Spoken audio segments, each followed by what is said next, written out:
ನಮಸ್ಕಾರ. ಉತ್ತರ ಕರ್ನಾಟಕ ನ್ಯೂಸ್ನ ಬೀದರ್ ನ್ಯೂಸ್ ರೌಂಡಪ್ಗೆ ಸ್ವಾಗತ.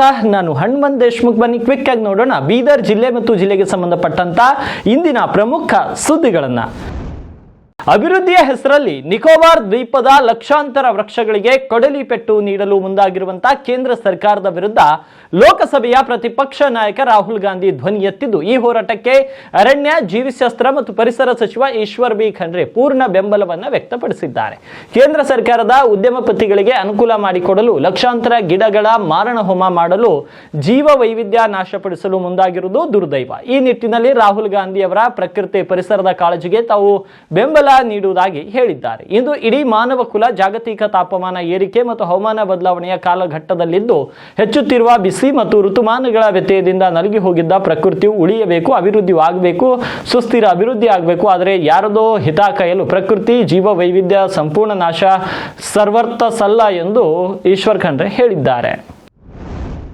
ಹುಮ್ನಾಬಾದ್ ಶಾಸಕ ಡಾಕ್ಟರ್ ಸಿದ್ದು ಪಾಟೀಲ್ ತಮ್ಮ ಆಡಳಿತ ಕಚೇರಿಯಲ್ಲಿ ಹುಮ್ನಾಬಾದ್, ಚಿಡಗುಪ್ಪ ಮತ್ತು ಬಸವ ಕಲ್ಯಾಣ ತಾಲೂಕು ವಿದ್ಯುತ್ ಸರಬರಾಜು ಅಧಿಕಾರಿಗಳ ಜೊತೆ ಸಭೆ ನಡೆಸಿದರು. ಬೇಸಿಗೆ ಕಾಲದಲ್ಲಿ ಕ್ಷೇತ್ರದ ಸಾರ್ವಜನಿಕರ ಅನುಕೂಲತೆಗಾಗಿ ವಿದ್ಯುತ್ ವಿತರಣೆ ಮುಂಜಾಗ್ರತೆ ಕ್ರಮ ಕೈಗೊಳ್ಳುವ ಕುರಿತು ಅಧಿಕಾರಿಗಳಿಗೆ ಸಲಹೆ ಸೂಚನೆ ನೀಡಿದರು. ಕ್ಷೇತ್ರದ ಗ್ರಾಮೀಣ ಭಾಗ ಮತ್ತು ನಗರ ಪ್ರದೇಶಗಳಲ್ಲಿ ಬೇಸಿಗೆ ತಾಪಮಾನ ಅತಿ ಹೆಚ್ಚಳವಾಗಿದ್ದು, ಎಲ್ಲೇ ಯಾವುದೇ ಸ್ಥಳದಲ್ಲಿ ಟ್ರಾನ್ಸ್ಫಾರ್ಮರ್ ಕೆಟ್ಟ ಕೂಡಲೇ ನಿಗದಿತ ಅವಧಿಯೊಳಗೆ ಜನರಿಗೆ ಸಮಸ್ಯೆ ಆಗದಂತೆ ಅಳವಡಿಸಲು ಅಧಿಕಾರಿಗಳು ಮುಂದಾಳತ್ವ ವಹಿಸಬೇಕು ಅಂತ ತಿಳಿಸಿದರು. ಬೀದರ್ ಜಿಲ್ಲೆಯ ಬೀದರ್ ಔರಾದ್ ರಾಷ್ಟ್ರೀಯ ಹೆದ್ದಾರಿಯ ಕೌಟಾಕೆ ಗ್ರಾಮದ ಹತ್ತಿರ ಇಂದು ಭೀಕರ ಕಾರು ಅಪಘಾತ ಸಂಭವಿಸಿದ್ದು, ಅದೇ ಮಾರ್ಗವಾಗಿ ಹೋಗುತ್ತಿದ್ದ ಮಾಜಿ ಕೇಂದ್ರ ಸಚಿವ ಭಗವಂತ್ ಖೂಬ್ ಅವರು ಗಾಯಾಳುಗಳ ನೆರವಿಗೆ ಧಾವಿಸುವ ಮೂಲಕ ಮಾನವೀಯತೆಯನ್ನ ಮೆರೆದಿದ್ದಾರೆ. ಕೋಲ್ಕತ್ತಾ ಮತ್ತು ಆಂಧ್ರಪ್ರದೇಶ ಮೂಲದ ಇಬ್ಬರು ಯುವಕರು ತಮ್ಮ ಗೆಳೆಯನ ಮದುವೆಗಾಗಿ ಉದ್ಗಿರಿಗೆ ಪ್ರಯಾಣಿಸುತ್ತಿದ್ದಾಗ ಚಾಲಕನ ನಿಯಂತ್ರಣ ತಪ್ಪಿ ಕಾರು ರಸ್ತೆ ಬದಿಗೆ ಪಲ್ಟಿಯಾಗಿತ್ತು. ಇದೇ ಮಾರ್ಗವಾಗಿ ಸಂಚರಿಸುತ್ತಿದ್ದ ಭಗವಂತ್ ಖೂಬ್ ಅವರು ಕೂಡಲೇ ತಮ್ಮ ವಾಹನವನ್ನ ನಿಲ್ಲಿಸಿ ಕಾರಿನೊಳಗೆ ಸಿಲುಕಿದ ಯುವಕರನ್ನ ರಕ್ಷಿಸಲು ಸಹಾಯ ಮಾಡಿದ್ರು. ಇನ್ನು ಅವರ ಆರೋಗ್ಯವನ್ನು ವಿಚಾರಿಸಿ ಅಗತ್ಯ ನೆರವು ನೀಡಿದ್ರು. ಅಪಘಾತದ ತೀವ್ರತೆಗೆ ಕಾರು ಸಂಪೂರ್ಣ ಜಖಮಾಗಿದ್ರು. ಯುವಕರಿಬ್ಬರು ಸೀಟ್ ಬೆಲ್ಟ್ ಧರಿಸಿದ ಕಾರಣ ಯಾವುದೇ ಪ್ರಾಣಾಪಾಯವಿಲ್ಲದೆ ಸುರಕ್ಷಿತವಾಗಿ ಪಾರಾಗಿದ್ದಾರೆ. ಈ ಘಟನೆಯು ವಾಹನ ಸವಾರರು ಸೀಟ್ ಬೆಲ್ಟ್ ಧರಿಸುವುದರ ಪ್ರಾಮುಖ್ಯತೆಯನ್ನ ಸಾರುವಂತಿತ್ತು. ಇನ್ನು ಸಂಕಷ್ಟದ ಸಮಯದಲ್ಲಿ ನೆರವಾದ ಮಾಜಿ ಸಚಿವರ ಕಾರ್ಯಕ್ಕೆ ಸಾರ್ವಜನಿಕ ವಲಯದಲ್ಲಿ ವ್ಯಾಪಕ ಮೆಚ್ಚುಗೆ ವ್ಯಕ್ತವಾಗಿದೆ. ಬಿಸಿಲಿನ ಝಳದಿಂದ ತತ್ತರಿಸಿದ ಯುವಕ ಈಜಲು ಹೋಗಿ ಕೆರೆಯಲ್ಲಿ ಮುಳುಗಿ ಮೃತಪಟ್ಟ ಘಟನೆ ಬಸವ ಕಲ್ಯಾಣ ತಾಲೂಕಿನ ಫರ್ತಾಪುರ್ ಗ್ರಾಮದ ಬಳಿ ಮಂಗಳವಾರ ಸಂಜೆ ನಡೆದಿದೆ. ಬಸವ ಕಲ್ಯಾಣ ನಗರದ ಖಂಡಿ ಜುಂಡಾ ಸಮೀಪದ ಆಶ್ರಯ ಕಾಲೋನಿ ನಿವಾಸಿ ಅಹಮ್ಮದ್ ಪಾರ್ತಿ ಮೃತ ಯುವಕ ಅಂತ ತಿಳಿದು ಬಂದಿದೆ.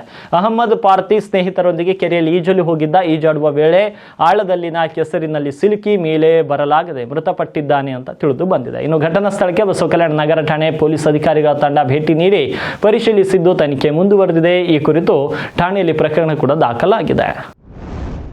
ಬಸವ ಕಲ್ಯಾಣ ತಾಲೂಕಿನ ಕೆಡಿಪಿ ತ್ರೈಮಾಸಿಕ ಪ್ರಗತಿ ಪರಿಶೀಲನಾ ಸಭೆಯನ್ನ ಶಾಸಕ ಶರಣು ಸಲ್ಗಾರ್ ಕಳೆದ 5 ತಿಂಗಳುಗಳಿಂದ ನಡೆಸಿಲ್ಲ ಎಂದು ಇಲ್ಲಿನ ಕೆಡಿಪಿ ಸದಸ್ಯರು ಬೀದರ್ ಜಿಲ್ಲಾಧಿಕಾರಿಗಳಿಗೆ ದೂರು ನೀಡಿದ್ದು, ಮುಂದಿನ 15 ದಿನಗಳ ಒಳಗಾಗಿ ಶಾಸಕರಿಗೆ ಸಭೆ ಕರೆಯಲು ನಿರ್ದೇಶನ ನೀಡಬೇಕು, ಇಲ್ಲವಾದರೆ ಖುದ್ದು ತಾವೇ ಸಭೆ ಕರೆದು ತಾಲೂಕಿನ ಅಭಿವೃದ್ಧಿಗೆ ಅನುವು ಮಾಡಿಕೊಡಬೇಕೆಂದು ಮನವಿಯನ್ನ ಮಾಡಿದ್ದಾರೆ. ಕೊನೆಯ ಪ್ರಗತಿ ಪರಿಶೀಲನಾ ಸಭೆಯು ನವೆಂಬರ್ 28, 2025ರಂದು ನಡೆದಿತ್ತು. ಇದೀಗ ಸಭೆ ನಡೆದು 5 ತಿಂಗಳುಗಳು ಕಳೆದಿವೆ. ಸರ್ಕಾರದ ನಿಯಮದ ಪ್ರಕಾರ ಪ್ರತಿ 3 ತಿಂಗಳಿಗೊಮ್ಮೆ ಕೆಡಿಪಿ ಸಭೆ ಕರೆಯಬೇಕಾಗಿದೆ. ಆದರೆ ಶಾಸಕರು ಸಭೆ ಕರೆಯದೆ ನಿಯಮ ಉಲ್ಲಂಘಿಸಿದ್ದಾರೆ. ಇನ್ನು ಸಭೆ ನಡೆಸದ ಕಾರಣ ತಾಲೂಕಿನ ವಿವಿಧ ಇಲಾಖೆಗಳ ಅಭಿವೃದ್ಧಿ ಕಾಮಗಾರಿಗಳು ಸ್ಥಗಿತಗೊಂಡಿವೆ. ಅಲ್ಲದೆ ಶಾಸಕರ ವಿರುದ್ಧ ಅನಧಿಕೃತ ಗುತ್ತಿಗೆದಾರಿಕೆ ಹಾಗೂ ಕಾಮಗಾರಿ ವಿರುದ್ಧ ಗಂಭೀರ ಆರೋಪಗಳು ಸಾರ್ವಜನಿಕ ವಲಯದಲ್ಲಿ ಕೇಳಿ ಬಂದ ಬೆನ್ನಲ್ಲೇ ಶಾಸಕರು ಉದ್ದೇಶಪೂರ್ವಕವಾಗಿ ಸಭೆ ಕರೆಯಲು ಹಿಂದೇಟು ಹಾಕುತ್ತಿದ್ದಾರೆ ಎಂದು ಆರೋಪಿಸಿ ಶಾಸಕ ಶರಣು ಸಲ್ಗಾರ್ ವಿರುದ್ಧ ಜಿಲ್ಲಾಧಿಕಾರಿಗಳಿಗೆ ಕೆಡಿಪಿ ಸದಸ್ಯರು ದೂರನ್ನು ನೀಡಿದ್ದಾರೆ. ಬೀದರ್ ನಗರದ ಸರ್ವಾಂಗೀಣ ಅಭಿವೃದ್ಧಿ ಹಾಗೂ ಪಾಲಿಕೆಯ ಕೆಲಸಗಳಲ್ಲಿ ಸಂಪೂರ್ಣವಾಗಿ ಡಿಜಿಟಲೀಕರಣಗೊಳಿಸಬೇಕು ಅಂತ ಬೀದರ್ ಚೇಂಬರ್ ಆಫ್ ಕಾಮರ್ಸ್ ಅಧ್ಯಕ್ಷರಾದ ಬಿಜಿ ಶೆಟ್ಕಾರ್ ಅವರು ಬೀದರ್ ಮಹಾನಗರ ಪಾಲಿಕೆ ಆಯುಕ್ತರಾದ ಮುಕುಲ್ ಜೈನ್ ಅವರಿಗೆ ಮನವಿಯನ್ನ ಮಾಡಿದರು. ಬೀದರ್ ನಗರದ ಹರಳಯ್ಯ ವೃತ್ತದ ಬಳಿ ಇರುವ ಚೇಂಬರ್ ಆಫ್ ಕಾಮರ್ಸ್ ಕಚೇರಿಯಲ್ಲಿ ಆಯುಕ್ತರಾದ ಮುಕುಲ್ ಜೈನ್ ಅವರಿಗೆ ಬೀದರ್ ನಗರದ ಸರ್ವಾಂಗೀಣ ಅಭಿವೃದ್ಧಿಗಾಗಿ ಸಿಎಂಸಿ ಕಮಿಷನರ್ ಜೈನ್ ಅವರಿಗೆ ಮನವಿ ಸಲ್ಲಿಸಿದ ಶೆಟ್ಕಾರ್ ಅವರು ಪಾಲಿಕೆ ವತಿಯಿಂದ ನೀಡಲಾಗುವ ಜನನ ಮರಣ ಪ್ರಮಾಣ ಪತ್ರ, ಕಟ್ಟಡ ಪರವಾನಗಿ, ಆಸ್ತಿ ತೆರಿಗೆ, ನೀರಿನ ಬಿಲ್ ಎಲ್ಲವನ್ನು ಡಿಜಿಟಲೀಕರಣಗೊಳಿಸುವಂತೆ ಮನವಿ ಮಾಡಿದರು. ಅದೇ ರೀತಿ ಯಾವುದೇ ಒಂದು ಕೆಲಸಕ್ಕೆ ಸಾರ್ವಜನಿಕರು ಪಾಲಿಕೆಗೆ ಬಂದಾಗ ಪ್ರತಿಯೊಂದು ಕೆಲಸಕ್ಕೂ ನಿರ್ದಿಷ್ಟ ಸಮಯವನ್ನು ನಿಗದಿ ಮಾಡಬೇಕು ಹಾಗೂ ಬಿಬಿಎಂಪಿ ಜಾರಿಗೆ ತಂದಂತೆ 15 ದಿನಗಳ ಒಳಗಾಗಿ ಈ ಖಾತಾ ವಿತರಿಸುವ ಕೆಲಸವಾಗಬೇಕು ಅಂತ ತಿಳಿಸಿದರು. ಇನ್ನು ಅದೇ ರೀತಿ ನಗರದಲ್ಲಿನ ಟ್ರಾಫಿಕ್ ಸಮಸ್ಯೆ, ಪಾರ್ಕಿಂಗ್ ಸಮಸ್ಯೆ ಮತ್ತು ಇನ್ನುಳಿದ ವಿಷಯಗಳ ಬಗ್ಗೆ ಸವಿಸ್ತಾರವಾಗಿ ಆಯುಕ್ತರ ಗಮನಕ್ಕೆ ತರಲಾಯಿತು. You fix the fees, they're ready to pay. But to have एक के पीछे आपके ऑफिस में क्या 4 लोग रहते हैं। एक रहता है डी कलेक्टर, एक रहता है रेवेन्यू इंस्पेक्टर, एक रहता है रेवेन्यू ऑफिसर, उसके बाद आपके पास कमिश्नर, इसके बाद आप। तो ये जो क्या बोलते हैं इसको स्टेप्स है, यहाँ हर आदमी या जाके ये स्टेप वालों को मिलना पड़ रहा है पर्सनली। ये हर आदमी को जाके मिले तक उन्हें फाइल आगे नहीं भेजता है। इट इज समथिंग सबका सफर बहुत हो रहे लोग। इसके लिए गवर्नमेंट रेवेन्यू में नहीं जा रहा था। सबने सब में रजिस्ट्री करने के रजिस्ट्री होने के सेलियर्स बंद हो गए बहुत दिन से। वो नहीं किया, वो रिकॉर्ड अपनी म्यूनसिपलिटी है। हम हमारे पे करे सब डिसीजन जाके दिए तो भी वो भी कभी मिलता है कभी नहीं मिलता। प्रॉपर फाइलिंग है ही नहीं। उसके बारे में ऑनलाइन हो गया आजकल दुनिया। क्यों नहीं ऐसा हो गया? सभी फीड करके क्यों रहना चाहिए? कब तक होना चाहिए ना, कब तक होएगा ये? तो 4 चीजें मेन है। पब्लिक को जो प्रॉब्लम हो रही है, ಔರಾದ್ ತಾಲೂಕಿನ ದಲಿತ ಸಮುದಾಯದ ವಿಚಾರವಾಗಿ ರಾಜಕೀಯ ಆರೋಪ ಪ್ರತ್ಯಾರೋಪಗಳು ಗರಿಗೆದರಿವೆ. ಕಾಂಗ್ರೆಸ್ ವಕ್ತಾರ ಸುಧಾಕರ್ ಕೊಳ್ಳೂರ್ ಅವರು ಶಾಸಕ ಪ್ರಭು ಚವ್ಹಾಣ್ ವಿರುದ್ಧ ವಾಗ್ದಾಳಿ ಮಾಡಿದ್ದು ದಲಿತ ಸಮುದಾಯದ ಜನರ ಭಾವನೆಗಳೊಂದಿಗೆ ಚವ್ಹಾಣ್ ಆಟವಾಡುತ್ತಿದ್ದಾರೆ ಅಂತ ಆರೋಪಿಸಿದ್ದಾರೆ. ಔರಾದ್ ತಾಲೂಕಿನ ಯಾವುದೇ ಗ್ರಾಮದಲ್ಲಿಯೂ ಡಾಕ್ಟರ್ BR ಅಂಬೇಡ್ಕರ್ ಸಮುದಾಯ ಭವನಗಳನ್ನ ಮಂಜೂರು ಮಾಡಿಸಿಲ್ಲದಿದ್ರೂ ಕೂಡ ಎಲ್ಲ ಗ್ರಾಮಗಳಿಗೆ ಮಂಜೂರಾಗಿವೆ ಎಂದು ಹೇಳಿ ಜನರನ್ನ ದಾರಿ ತಪ್ಪಿಸುತ್ತಿದ್ದಾರೆ ಅಂತ ಅವರು ದೂರಿದ್ದಾರೆ. ಇನ್ನು ಸಮಾಜ ಕಲ್ಯಾಣ ಇಲಾಖೆ ಹೆಸರಲ್ಲಿ ಗ್ರಾಮ ಪಂಚಾಯತ್ಗಳಿಗೆ ಪತ್ರ ಬರೆದು ಭವನ ಮಂಜೂರಾಗಿದೆ ಎಂದು ತಿಳಿಸಿ ಸ್ಥಳ ನೀಡುವಂತೆ ಒತ್ತಡ ಹೇರುತ್ತಿದ್ದಾರೆ ಅಂತ ಆರೋಪಿಸಿದ್ದಾರೆ. ಇನ್ನು ಮಂಜೂರಾತಿ ಆದೇಶ ಪತ್ರ ಇದ್ದರೆ ಸಾರ್ವಜನಿಕವಾಗಿ ತೋರಿಸಲಿ ಎಂದು ಶಾಸಕರಿಗೆ ಸವಾಲು ಹಾಕಿದ ಕೊಳ್ಳೂರ್ ದಲಿತ ಸಮುದಾಯಗಳಿಗೆ ಇನ್ನೂ ಮೂಲಭೂತ ಸೌಕರ್ಯಗಳು ಲಭ್ಯವಾಗುತ್ತಿಲ್ಲ ಅಂತ ಹೇಳಿದ್ದಾರೆ. ಇನ್ನು SCP ಮತ್ತು TSP ಅನುದಾನದ ದುರ್ಬಳಕೆ ನಡೆದಿದೆ. 4 ಬಾರಿ ಶಾಸಕರಾಗಿರುವ ಪ್ರಭು ಚವ್ಹಾಣ್ ಅವರು ಸಚಿವರಾಗಿದ್ದ ಅವಧಿಯಲ್ಲಿಯೂ ಸಮುದಾಯ ಭವನಗಳ ಕುರಿತು ಯಾವುದೇ ಕ್ರಮ ಕೈಗೊಂಡಿಲ್ಲ ಎಂದು ಟೀಕಿಸಿದ ಕೊಳ್ಳೂರ್ ದಲಿತ ಸಮುದಾಯದ ಹೆಸರಲ್ಲಿ ರಾಜಕೀಯ ಮಾಡಲಾಗುತ್ತಿದೆ ಎಂದು ಕಾಂಗ್ರೆಸ್ ವಕ್ತಾರ ಸುಧಾಕರ್ ಕೊಳ್ಳೂರ್ ಅವರು ಶಾಸಕ ಪ್ರಭು ಚವ್ಹಾಣ್ ವಿರುದ್ಧ ಕಿಡಿಕಾರಿದ್ದಾರೆ.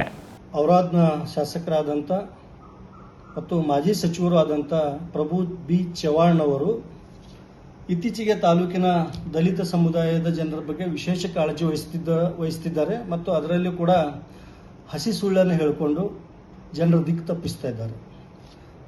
ಕಮಲ್ನಗರ್ ಹಾಗೂ ಔರಾದ್ ತಾಲೂಕಿನ ಎಲ್ಲ ಗ್ರಾಮಗಳಲ್ಲಿ ಕೂಡ ಡಾಕ್ಟರ್ ಬಾಬಾ ಸಾಹೇಬ್ ಅಂಬೇಡ್ಕರ್ ಅವರ ಸಮುದಾಯ ಭವನವನ್ನು ಮಂಜೂರು ಮಾಡಿಸಿಕೊಂಡು ಬಂದಿದ್ದೇನೆ ಅಂತ ಹೇಳಿ ಸುಳ್ಳು TRP ಸುಳ್ಳು ಪ್ರಚಾರ ಗಿಟ್ಟಿಸಿಕೊಳ್ತಾ ಇದ್ದಾರೆ ಮತ್ತು ಈ ಒಂದು ಭವನದ ಹೆಸರಿನಲ್ಲಿ ರಾಜಕಾರಣ ಮಾಡುತ್ತಾ ತಮ್ಮ ಮನೆಗೆ ಸಮುದಾಯ ಜನರನ್ನು ಕರೆಸಿ ತಮ್ಮ ಪಕ್ಷದ ಮುಖಂಡರ ಜೊತೆ ಎಲ್ಲ ಅವರನ್ನ ಬೆರೆಸಿ ನಾನೊಬ್ಬ ದಲಿತ ನಾಯಕ, ನಾನೇ ದಲಿತ ಉದ್ಧಾರಕ ಅನ್ನೋ ಥರ ಬಿಂಬಿಸಿಕೊಳ್ತಾ ಇದ್ದಾರೆ. ಸತತವಾಗಿ 4ನೇ ಅವಧಿಗೆ ಕ್ಷೇತ್ರದಲ್ಲಿ ಶಾಸಕರಾಗಿ ಅದರಲ್ಲಿ 2 ಬಾರಿ ಸಚಿವರಾಗಿ 18 ವರ್ಷ ಅಧಿಕಾರ ಅನುಭವಿಸಿರ್ತಕ್ಕಂಥ ಶಾಸಕ ಪ್ರಭು ಚವ್ಹಾಣ್ ಅವರೇ ಒಂದೇ ಒಂದು ದಿವಸ ತಾವು ಯಾವತ್ತೂ ಕೂಡ ದಲಿತರ ಏಳಿಗೆ ಬಗ್ಗೆ, ದಲಿತರ ಸಮುದಾಯ ಭವನಗಳ ಬಗ್ಗೆ, ದಲಿತರ ಓಣೆಗಳ ಬಗ್ಗೆ, ಅಲ್ಲಿರ್ತಕ್ಕಂಥ ಮೂಲಭೂತ ಸೌಕರ್ಯಗಳ ಬಗ್ಗೆ ತಾವು ಕಾಳಜಿ ವಹಿಸಿಲ್ಲ. ತಾವು ಸಂಪೂರ್ಣವಾಗಿ ದಲಿತ ವಿರೋಧಿ ನೀತಿಯನ್ನು ಅನುಸರಿಸಿಕೊಂಡು ದಲಿತರ ಮೀಸಲಾತಿ ಪಡೆದು ಶಾಸಕರಾಗಿ ದಲಿತ ವಿರೋಧಿಯನ್ನ ನೀತಿ ಅನುಸರಿಸ್ತಾ ಬಂದಿದ್ರಿ. ಇತ್ತೀಚೆಗೆ ಒಂದು ಈ ಸಣ್ಣತನದ ರಾಜಕಾರಣ ಒಂದು ಡ್ರಾಮಾ ಚಾಲೂ ಮಾಡಿದ್ರಿ.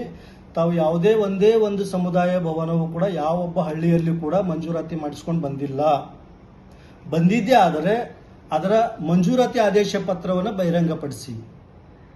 ಅದನ್ನು ಬಿಟ್ಕೊಟ್ಟು ಸುಮ್ಮನೆ ಸಮಾಜ ಕಲ್ಯಾಣ ಇಲಾಖೆ ಅಧಿಕಾರಿಗಳನ್ನು ಬಳಸ್ಕೊಂಡು ಪ್ರತಿ ಗ್ರಾಮಗಳಿಗೆ ಅವರನ್ನು ಬಿಟ್ಟು ನಿಮ್ಮ ಗ್ರಾಮದಲ್ಲಿ ಶಾಸಕರು ಭವನ ಮಂಜೂರು ಮಾಡಿಸ್ಕೊಂಡು ಬಂದಿದ್ದಾರೆ, ನೀವು ಪೇಪರ್ಗಳು ಕೊಡ್ರಿ. ಇದು ಏನು ಡ್ರಾಮಾ ಮಾಡಿಸ್ತಾ ಇದ್ದೀರಿ ತಾಲೂಕಿನಲ್ಲಿ? ಇದರಿಂದ ಜನರು ದಿಕ್ಕು ತಪ್ತಾ ಇದ್ದಾರೆ. ದಯವಿಟ್ಟು ನಾನು ನಮ್ಮ ದಲಿತ ಸಮುದಾಯದ ಸಹೋದರರಲ್ಲಿ ವಿನಂತಿಸ್ತೇನೆ, ಶಾಸಕರು ಸುಳ್ಳು ಹೇಳಿಕೊಂಡು ನಿಮ್ಮ ದಿಕ್ಕನ್ನು ತಪ್ಪಿಸ್ತಾ ಇದ್ದಾರೆ, ನಿಮ್ಮ ಭಾವನೆಗಳ ಜೊತೆ ಚೆಲ್ಲಾಟ ಆಡ್ತಾ ಇದ್ದಾರೆ. ತಾವ್ಯಾರು ಕೂಡ ಅವರ ಮಾತಿಗೆ ಮರಳಾಗಬೇಡಿ. ಬೀದರ್ನ ವಿಸ್ಡಮ್ ಪದವಿ ಪೂರ್ವ ವಿಜ್ಞಾನ ಕಾಲೇಜು ಪ್ರಸ್ತುತ ಸಾಲಿನ SSLC ಹಾಗೂ CBSE 10ನೇ ತರಗತಿ ಪರೀಕ್ಷೆಯಲ್ಲಿ 95%ಕ್ಕೂ ಅಧಿಕ ಅಂಕ ಪಡೆದ 150 ಬಡ ಪ್ರತಿಭಾನ್ವಿತ ವಿದ್ಯಾರ್ಥಿಗಳಿಗೆ 2 ವರ್ಷ PU ಶಿಕ್ಷಣ ಉಚಿತವಾಗಿ ನೀಡುವುದಾಗಿ ಪ್ರಕಟಿಸಿದೆ. 150 ಸ್ಥಾನಗಳಲ್ಲಿ ಕಲ್ಯಾಣ ಕರ್ನಾಟಕಕ್ಕೆ 50, ಬಡ ಮತ್ತು ತಂದೆಯನ್ನು ಕಳೆದುಕೊಂಡ ಅಂಗವಿಕಲ ವಿದ್ಯಾರ್ಥಿಗಳಿಗೆ 50 ಹಾಗೂ ಕರ್ನಾಟಕ ಹೊರತುಪಡಿಸಿ ದೇಶದ ಇತರ ರಾಜ್ಯಗಳ CBSE 10ನೇ ತರಗತಿಯಲ್ಲಿ 95%ಕ್ಕಿಂತಲೂ ಹೆಚ್ಚಿಗೆ ಅಂಕ ತೆಗೆಯಲಾಡದಂತಹ ವಿದ್ಯಾರ್ಥಿಗಳಿಗೆ 50 ಸ್ಥಾನಗಳನ್ನು ಮೀಸಲಿಡಲಾಗುವುದು ಅಂತ ವಿಸ್ಡಮ್ ಪದವಿ ಪೂರ್ವ ವಿಜ್ಞಾನ ಕಾಲೇಜು ಅಧ್ಯಕ್ಷ ಮೊಹಮ್ಮದ್ ಅಸಿಫುದ್ದೀನ್ ತಿಳಿಸಿದ್ದಾರೆ. ಸಾಧಕ ವಿದ್ಯಾರ್ಥಿಗಳು ಪ್ರವೇಶ ಹಾಗೂ ಹೆಚ್ಚಿನ ಮಾಹಿತಿಗಾಗಿ ಅರುಣ್ ಕುಮಾರ್ ಪಾಟೀಲ್ ಅಥವಾ ಸೈಯದ್ ಅಲಿ ಅವರನ್ನು ಸಂಪರ್ಕಿಸಬಹುದು ಅಂತ ಪ್ರಕಟಣೆಯಲ್ಲಿ ತಿಳಿಸಿದ್ದಾರೆ. ಇವಾಗಿದು ಈ ಕ್ಷಣದ ಪ್ರಮುಖ ಸುದ್ದಿಗಳು. ಮತ್ತೆ ಭೇಟಿಯಾಗ್ತೀನಿ ಮತ್ತೊಂದು ನ್ಯೂಸ್ ಬುಲೆಟಿನ್ನಲ್ಲಿ.